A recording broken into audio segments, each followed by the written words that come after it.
Bismillahirrahmanirrahim. Saya ibu dengan 2 anak berencana menambah anak lagi berharap dapat anak wanita. Tapi setiap kehamilan saya selalu berisiko tinggi dan dokter pun bilang lebih baik tidak melahirkan lagi. Apakah jika saya bersikeras menambah anak lagi kemudian hal terburuk terjadi? Apakah saya termasuk bunuh diri atau menganiaya diri? Tentu saja tidak, insya Allah tidak ya. Karena kita boleh ikhtiar secara duniawi boleh. Dan saya sarankan pengalaman saya dan banyak teman-teman juga, jangan fokus kepada satu dokter. Coba tanya dokter yang lain saran. Kalau memang umumnya dokter ini sudah 10 orang misalnya, 5 orang kita datangin semuanya sama, ini berisiko tinggi ya jangan. Udah nggak apa-apa. Berarti memang risikonya berat. Kita nggak boleh juga ya. Seperti orang dilarang minum racun, jangan. Ya sudah, harapannya ibu insya Allah ibu pendam. Ya, insya Allah mudah-mudahan dengan 2 anak ini sudah bisa berbakti. Tapi sering yang saya temukan pengalaman adalah setiap dokter berbeda pendapat. Yang sini bilang nggak boleh, sana bilang boleh, berubah-berubah ini. Maka lebih baik ya, tanya. Kalau ada berubah-berubah berbeda, tawakal Allah, nggak masalah. Gitu kan? Dan ada cara untuk punya anak laki-laki, anak perempuan. Sudah tahu belum? Hah? Mau tahu nggak? Loh ini serius ini. Ada hadisnya itu. Ada hadisnya. Jadi kata Nabi SAW, pernah Abdullah bin Salam, salah satu pendeta Yahudi, pernah mau masuk Islam, tapi dia bilang, ya, hai Muhammad, saya akan tanya 3 hal. Dan 3 hal ini nggak ada yang tahu kecuali Nabi. Kalau kau bisa jawab, saya masuk Islam. Ini pendeta Yahudi bilang, karena dalam Taurat ada disebutkan itu. Maka kata Nabi SAW, tanyakanlah. Dia tanya, yang pertama, siapa yang pertama masuk surga nanti? Kata Nabi SAW, orang miskin dari Muhajirin. Sahabat-sahabat Nabi yang dari Mekah itu masuk, dan Taurat sudah sebutkan nanti akan ada Nabi terakhir yang pertama masuk surga adalah sahabat dia yang diusir dari kampungnya, dari Mekah maksudnya. Yang kedua apa makanan ahli surga yang pertama kali pada saat mereka masuk, kata Nabi SAW, hati ikan, gitu kan? Dalam Taurat memang disebutkan seperti itu. Lalu yang ketiga, bagaimana caranya melihat anak laki-laki itu anak laki-laki atau anak perempuan? Maka kata Nabi SAW, kalau si laki-laki lebih dulu klimaks, maka anaknya perempuan. Iya, kalau laki-lakinya lebih dulu klimaks, maka anaknya perempuan. Kalau perempuannya lebih dulu klimaks, anaknya laki-laki.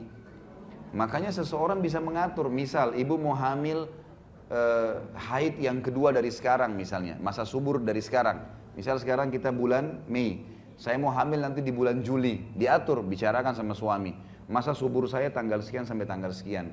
Memang itu dibicarakan dengan baik-baik, jangan tidak diprogramkan, programkan mesti. Bicara baik-baik, karena ini adalah program bersama. Dibahasakan kalau ini akan hamil masa subur saya, ini kita akan berhubungan. Khusus kalau mau punya anak laki-laki, maka berarti ibunya lebih dulu klimaks pada saat itu, di masa subur. Ya. Kemudian kalau mau anak perempuan, maka dibalik. Suaminya lebih dulu. Memang ini hadis Nabi. Ya, kalau mau dipraktekin silahkan. Jika melakukan dosa besar tapi sudah taubat nasuha, apa tetap diadili nanti, diberikan balasan, dipertanyakan kembali oleh Allah SWT? Ini sudah kita jawab sebenarnya dulu ya. Jadi kalau orang sudah berbuat dosa besar dan dia taubat di dunia, nggak ada lagi hukuman di akhirat. Di akhirat nggak ada, udah bersih. Karena kata Nabi Muhammad SAW dalam hadis, at-taubatu tajubbu ma qablaha. Taubat menghilangkan semua kesalahan yang lalu, bersih, udah nggak ada masalah. Tapi pembersihan dunia tetap ada. Jangan salah, ibu pernah gunjing orang, sudah minta maaf nih, maaf ya saya baru tahu sekarang, ternyata nggak boleh, itu dosa besar. Ya deh saya maafin, kata temannya.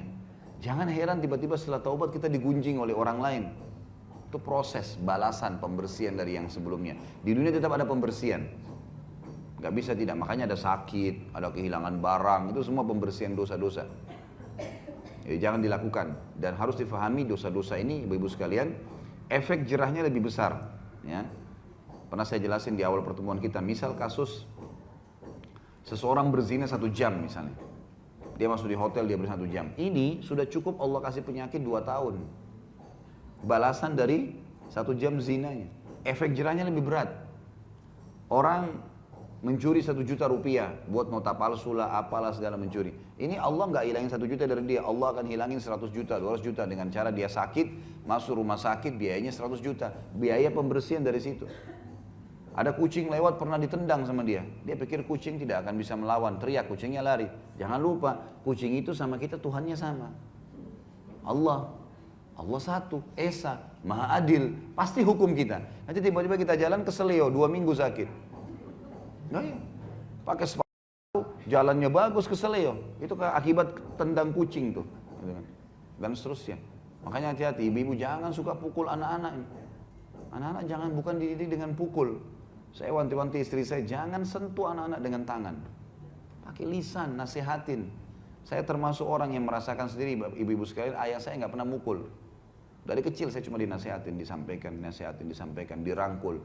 Saya tumbuh menjadi bukan orang yang traumatis, percaya diri, bisa menjadi orang yang berhasil. Begitu memang. Anak-anak itu yang suka dipukul, suka dicubiti, apalagi kadang-kadang hanya karena telepon sama temannya, anaknya ribut, kemudian main cubit sampai biru-biru pahanya.